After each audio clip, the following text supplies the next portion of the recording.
Bismillahirrahmanirrahim. Assalamu alaykum hurmatli televizor ko'ruvchilar. Bu haftalik Istiqlol xabarlari programmamizni ko'rishinglarni qizg'in qarshi olamiz. Men Abdullah Yalqin. Hurmatli televizor ko'ruvchilar, oldin bizning kanalga bu hafta o'zini sunmoqchi bo'lgan xabarlarimizning asosiy mazmunini tanishtiramiz. Kanalda Uyg'urlarni Xitoyga pida qilib etamizlar mavzuli xabarimiz. Turkiyadagi muxolifatchi partiya Cumhuriyet Xalq partiyasining parlament a'zosi Gürsel Tekin hukumatdan Abduqodir Yapchan haqida savol so'rab, Uyg'urlarni Xitoyga pida qilib etamizlar deb savol so'radi. Shundaqla xalqaro media axborot yig'iniga Uyg'urlarmi qatnashdi mavzuli xabarimiz bo'ldi. Turkiyaning Antalyada o'tkazilayotgan 4-navbatlik xalqaro media axborot yig'iniga Istiqlol televiziyamizning mudiri Musajan Armo qatnashdi. Shundaqla Arakandagi musulmonlarga tahdid mavzuli xabarimiz bo'ldi. Berma buddist saqchilarining bir qo'mondoni Rohingayadagi Arakan musulmonlar yashaydigan Magdav yezisida oldimizga 19 yanvardan boshlab kuchga ega bo'ladigan oxirgi qarorni chiqarganligini bildirib, Magdav yezisining 4 mil doirasini umumiyuzda ko'ydirib yo'q qilganligi bilan tahdid soldi. Bu va bundan boshqa xabarlarimiz diqqatingizda bo'ldi. Diqqatinglar ekranimizda bo'lsin.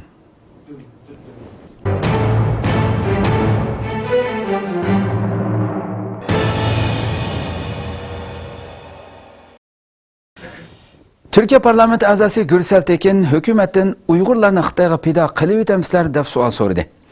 Cumhuriyet Xalq partiyasi parlament a'zosi Gürsel Tekin Türkiye hukumatidan Abduqodir Yapchan to'g'risida savol so'radi.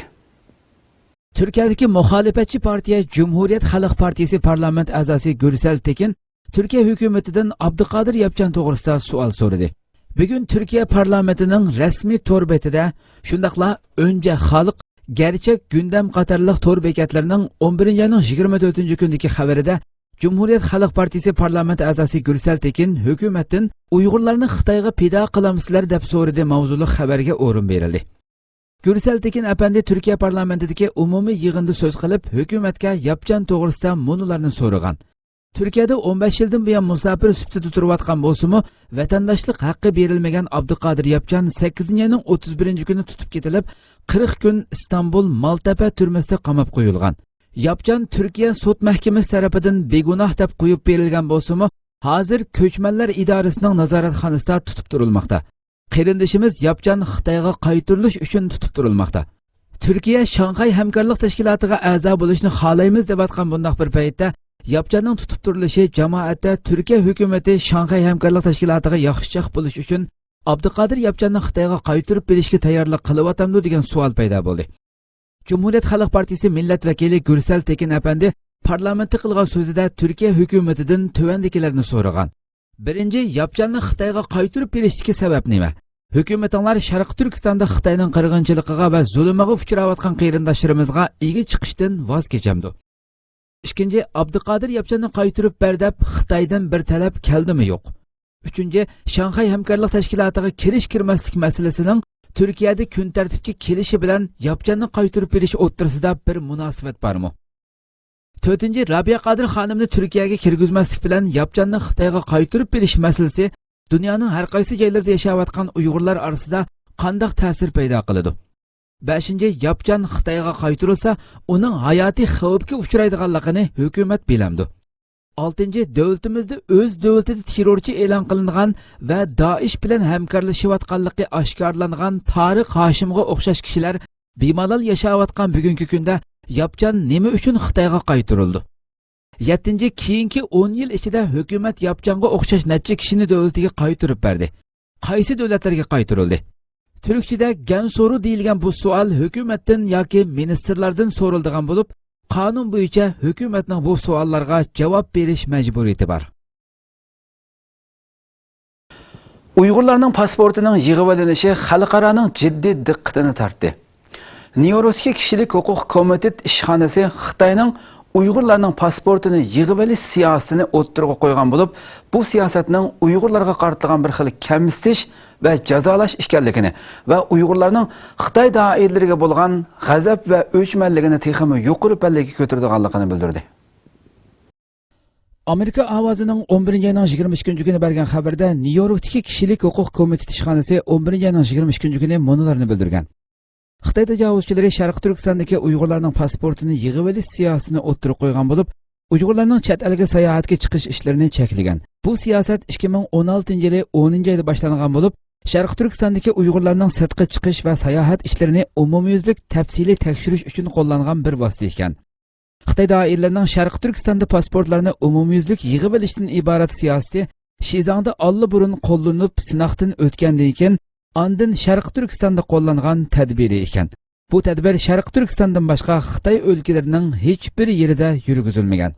Sharq Turkistonda 10 milliondan ortiq Uyg'ur musulmonlari to'plashib o'ltiraqlashgan bo'lib, Xitoy doiralari Sharq Turkistonda pasportlarni yig'ib olishiga bir qism Uyg'urlarning Islom davlati terrorlik tashkiloti sepiga qaytilganligini sabab qilib ko'rsatgan. Lekin kishilik huquq tekshirish komiteti bo'lsa, Uyg'urlarga qartilgan bu siyosatdan Xitoy doiralarining Uyg'urlarni kamsitish va irqiy ayrimchilik qilayotganligidagi ahvolning umumyuzlik mavjud ekanligini ko'rib olg'ili bo'lganligini, shuning uchun bir qism Uyg'urlarning chet ellarga qochadiganligini bildirgan.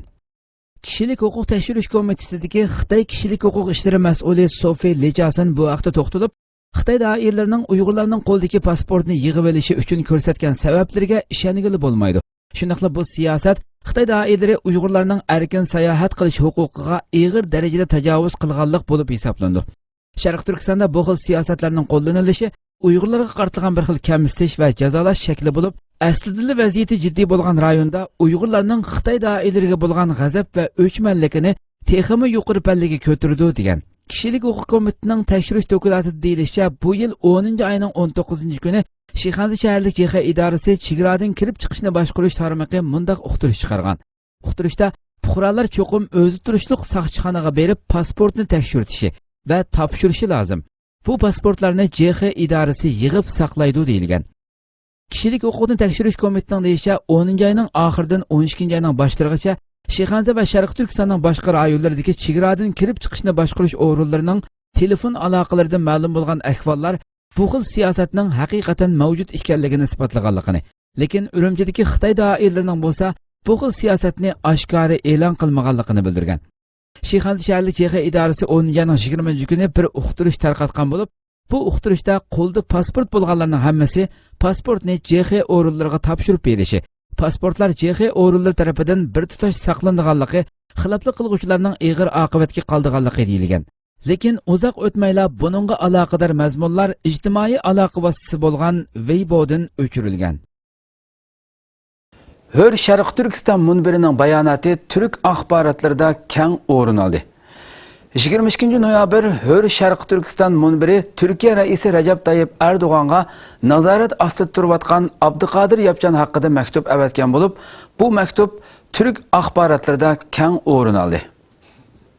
Hör Sharq Turkiston munbiri 22 noyabr Turkiya Cumhur raisi Rajab Tayyip Erdo'g'onga bir maktub avatgan bo'lib, 2002 yildan buyon Istanbulda yashab kelayotgan Sharq Turkistonlik Abduqodir Yapchanning terrorchi deb qaralinishining tamoman to'kmat va yolg'ondan boshqa narsa emasligi, Xitoyning qizil rangli hujjatining ijro qilinishini talab qilishi butunlay hilimikir va to'zoq ekanligi bildirilib, Abduqodir Yapchanning Xitoyga qaytarilmasligini talab qildi.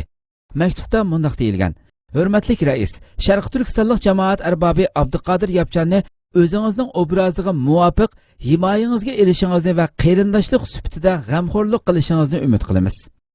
2002 yildan beri Turkiyaning Istanbul shahrida vaqtliq turish ruxsati bilan yashab kelayotgan asli Sharq Turkistonning Qashqar rayonidan bo'lgan Abduqodir Yapchanning terrorchi deb qaralishi tamoman to'kmat va yolg'ondan iboratdir. Xitoy tomonidan chiqarilgan bu qizil rangli tutish buyrug'i bo'lsa, butunlay hiyla va tuzoqdir. Sharq Turkiston islom harakati bo'lsa, Xitoy o'zi o'ydirib chiqargan o'ydirmadir. Uzun yozilgan maktub oxirida Abduqodir Yapchan haqida mundaq deyilgan: Bargan har yerlarda Sharq Turkiston da'vosini qilib kelayotgan, Xitoy zulmi ostida holsiz ingrayotgan musulmon Uyg'ur xalqining ovozi bo'lishga tirishib kelayotgan va hech bir jinoyati bo'lmagan Abduqodir Yapchanga qarshi Xitoy doiralarining elib berayotgan bu qonunsiz harakati har qachon xalqning va mazlumlarning yenda bo'lib kelayotgan hukumatimizning siyosati bilan zid va qarama-qarshi maydonda turdi albatta. Shuni qabul qilishimiz kerakki, Sharq Turkiston da'vosini davomli psixikalik besim ostida tutishni planlayotgan va buning uchun barliq vositalarni qo'llanib kelayotgan Xitoy doiralarining Abduqodir Yapchanga haqsiz ravishda bu darajada ching yepishib olishi Sharq Turkistonlik dindosh va irqdoshlarimizning birdan-bir qiyrindoshim va bexatar joyim deb qarayotgan davlatimizdimi ularni besim ostida tutmoqda va haqliq da'volarda ko'rsatilgan g'ayrat va kelgusiga bo'lgan umidlarni tushkunlashtirib, hammamizning kayfiyatimizni buzmoqda. Bu e'tibor bilan mahkama tarafidan qo'yib berilgan bo'lishiga qaramay, ko'chmanlar idorasi tarafidan nazoratga elinib, Kırıklar eli davlatiga qaytarish markazida tutib turilayotgan va Bakirköy jazo mahkamasi va asosiy qonun mahkamasining Xitoyga qaytarishni rad qilish qarori bo'lgan Abduqodir Yapchanning na Xitoyga, na uchinchi bir davlatga qaytarilmasligiga, nazorat ostida qo'yib berish orqali Türk fuqaroligiga o'tgan oilasi bilan birlikda Turkiyada iltijo qilguvchi sifati bilan yashashiga qarata Sharq Turkiston xalqi nomidan Hör Sharq Turkiston munbiri. Hindistanning 3 Uyg'urni Xitoyga qaytarish qarori norozilik qo'zg'adi. Hindiston Jammu Kashmir yuqori sudining Abduxoliq, Adil va Abdusalom qatorliq 3 Uyg'ur musofirining siyosiy panohlik iltimosini rad qilganligi norozilik qo'zg'adi. Hindiston Jammu Kashmir yuqori sudi bir qancha kun avval Abduxoliq, Adil va Abdusalom qatorliq 3 Uyg'ur musofirining siyosiy panohlik iltimosini rad qilgan. Orqadinlar Jammu Kashmir hukumati ularning Xitoyga qaytarilganligini e'lon qilgan. Lekin Hindiston Buyuk Kashmir gazetining xabar qilishicha, Jammu Kashmir yuqori sudi qarorini buningdan bir qancha kun avval e'lon qilgan bo'lsa-mu, ammo Hindiston ichki ishlar ministrligi ularni Xitoyga qaytarishni buningdan 6 oy burun qaror qilib bo'lgan. Buyuk Kashmir gazeti 21 noyabr xabarida Hindiston ichki ishlar ministrligining Jammu Kashmir hukumati ichki ishlar ministeriga avatgan yo'l yo'riqini e'lon qildi. Hindiston ichki ishlar ministrligining 2016-yili mart va may oylarida yo'llagan yo'l yo'riqida bu masala ministerlik tarafidan muzokara qilindi. Navbatda Leh rayonlik turmada tutib turilayotgan Xitoyning Uyg'ur fuqarolari Adil, Xoliq va Abdusalomni kelgan davlatiga qaytarish qaror qilindi deyilgan.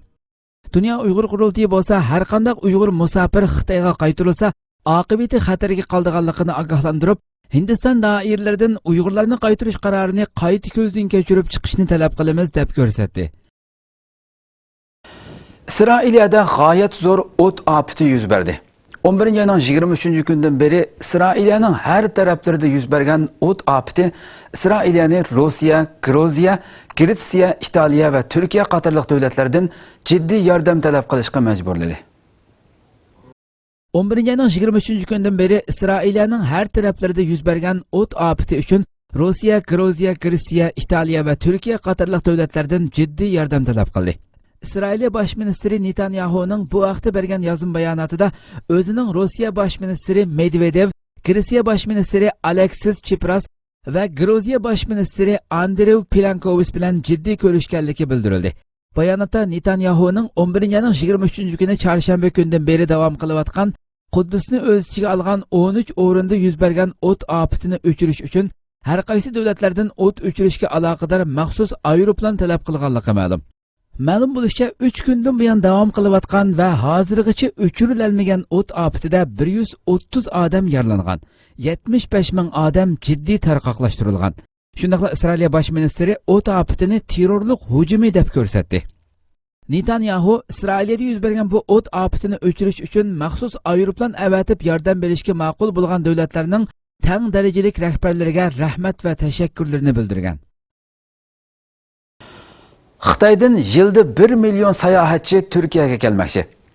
Turkiya va Xitoy orasidagi savdo va sayohat munosabatlarini rivojlantirish uchun Xitoyga kelgan 18 kishilik bir hay'at yilda eng oz bo'lganda 1 million sayohatchining Xitoydan Turkiyaga kelishi uchun kelishim hosil qildi.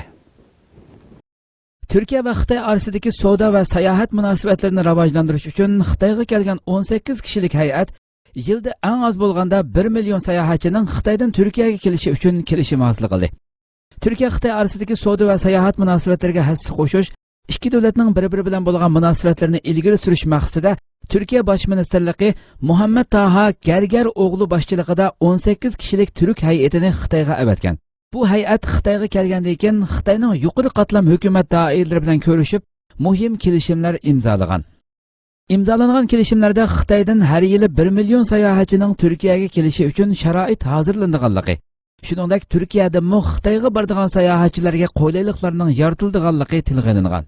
Xabarlarda ma'lum bo'lishicha, Muhammad Taha boshchiligidagi bu hay'at Xitoyga berishdan ilgari buningga munosabatli ishlarda tafsiliy faoliyatlarni elib borgan bo'lib, Turkiyadagi mehmonxonalar, sayohat o'rinlari va har qaysi aviasiya shirkatlari bilan ayrim tafsiliy ko'rishgan.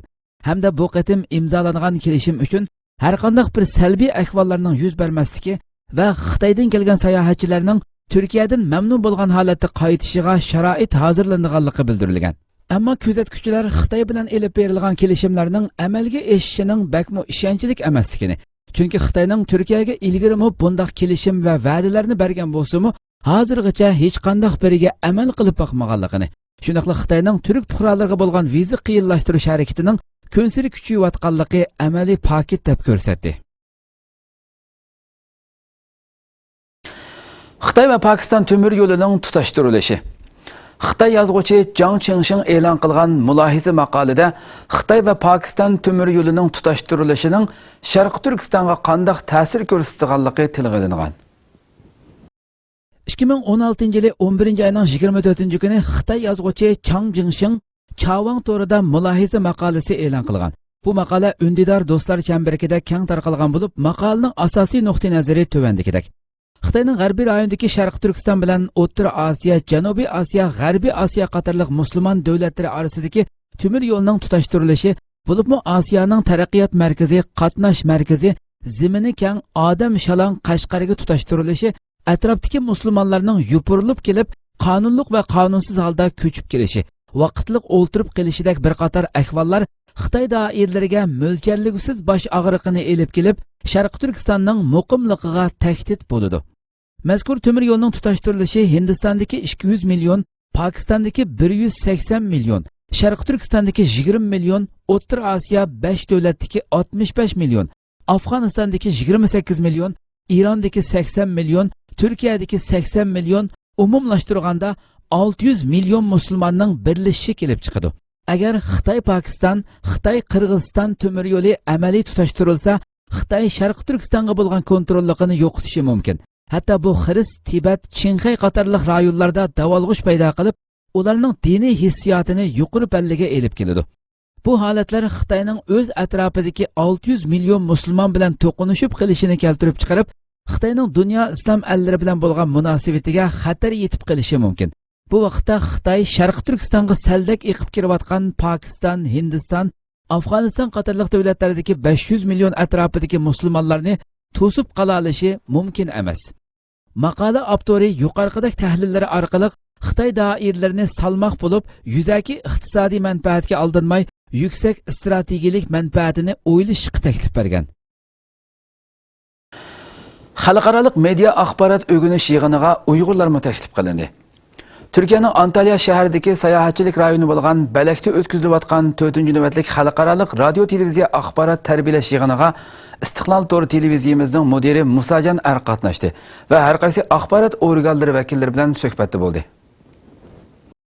Turkiyaning Antalya shahrida o'tkazilayotgan 4-navbatlik xalqaro radio televiziya axborot tarbiyalash yig'ini davomlashayotgan bo'lib, yig'inga taklif bilan qatnashgan Istiqlol to'g'ri televiziyasining mudiri Musajan Ar yig'in jarayonida Turkiya radio televiziyasining bosh mudiri Shanol Göka bilan ayrim ko'rishib, qisqa suhbat elib borgan. Hamda Uyg'urlarning hozirgi ahvoli va ulardagi axborot tashviqotining qaysi yo'nalishda ketayotganligi to'g'risida ixcham ma'lumot berish bilan birga Istiqlol to'g'ri televiziyasining Uyg'urlar bilan Turkiya xalqi o'rtasidagi madaniyat munosabatlarini kuchlantirish uchun izchil tirishchilik ko'rsatib kelayotganligini so'zlab o'tgan. Musajan Aryana qozoq, o'zbek, arab va afrikalik muxbirlar bilan ayrim uchrashib, yaqin suhbatlarda bo'lib kelayotgan bo'lib, ba'zi bir qism axborot organlari bilan o'zaro tushunish hosil qilib, Sharq Turkistonga aloqador uchur va ma'lumotlardan o'rtaq foydalanish va hamkorlash to'g'risida munosabatlar o'rnatgan. Yig'in boshlanishidan ilgari uchrashuvlarda Musajan Ar Qozog'istondan kelgan Almaty televiziyasining mudiri bilan Uyg'urlarning hozirgi ahvoli va Uyg'ur axborotchiligi to'g'risida tafsiliy fikrlashgan. Almaty televiziyasining mudiri o'zining Uyg'urlarni yaxshi tushunganligini, Uyg'urlar haqida ko'plagan xabar va programma ishlab kelayotganligini aytgan. Yig'inda Turkiya radio televiziyasining boshlig'i Shanol Gökaning so'zidan keyin Almaty televiziyasining mudiri Shanol Gökandan Qozog'istondagi ba'zi axborot organlarining Uyg'urlar bilan tatarlarni terrorchi deb qaraydiganligini hamda shu mazmunda xabarlarning berilganligini, o'zining bo'lsa bu vaqtda undaq deb qaramaydiganligini, navbatda Turkiya matbuot va axborot organlari Uyg'urlar bilan tatarlarni terrorchi deb qaraydigan yoki qaramaydiganligi to'g'risida savol so'ragan.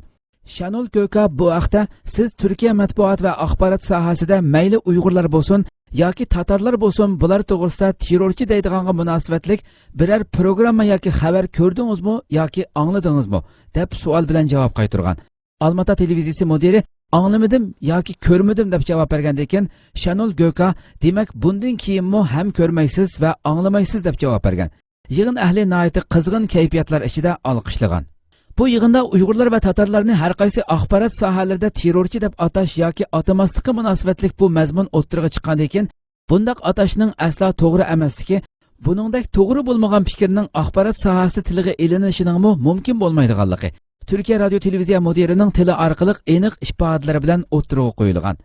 4-qitimli xalqaro axborot tashviqoti ta'lim-tarbiya yig'ini Osiyo, Afrika, O'rta Sharq va Balqonni asos qilib 44 davlatdan 130 axborot tashviqot organlari vakillarining qatnashishi bilan 21 noyabr kuni Turkiyaning Antalya shahrida boshlandi. Bu yig'in mushu oyning 29-kunigacha o'tkaziladigan bo'lib, muxbirlar aro hamkorlik o'rnatish, axborot sohasidagi tajriba bilimlarini almashtirish maqsadida uyushtirilgan. Taylanddagi 2 Uyg'ur yana sotlandi. Tayland Bangkokdagi portlatishga chetishlik deb tutib turilayotgan 2 Uyg'ur qayta sotga elib chiqildi. Ammo tarjimon tutib turilayotgan 2 Uyg'ur tarafidan rad qilindi. Shundaqla sotning kelar yili davom qildiganligi e'lon qilindi. Har qaysi axborotlarning 17 noyabrdagi xabarda Tayland Bangkokdagi portlatishga chetishlik deb tutib turilayotgan 2 Uyg'ur qayta sotga elib chiqilgan.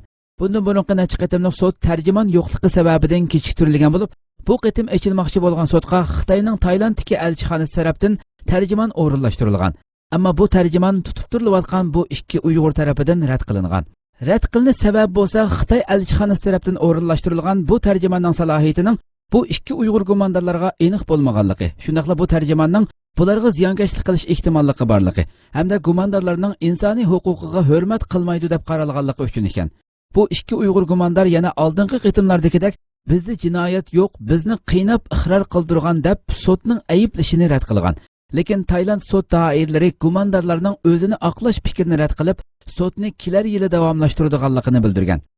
Mazkur voqea 2015-yili 17 avgust Bangkokda yuz bergan bo'lib, 20 odam o'lib, 120 odam yaralangan edi. O'lganlarning ichida 7 Xitoy fuqarosi bor edi. Berma Xitoy chegarasida yuz bergan voqea Xitoyni aloqazada qilyapti. 11-ayning 21 kun saharda 100 dan ortiq qurolli kishilar Bermaning shimolidagi Xitoy bilan chegaralanadigan Moji bozori Bangsay chegara mudofaa saqchixonasiga hujum qilib, bu rayonni egallab olgan.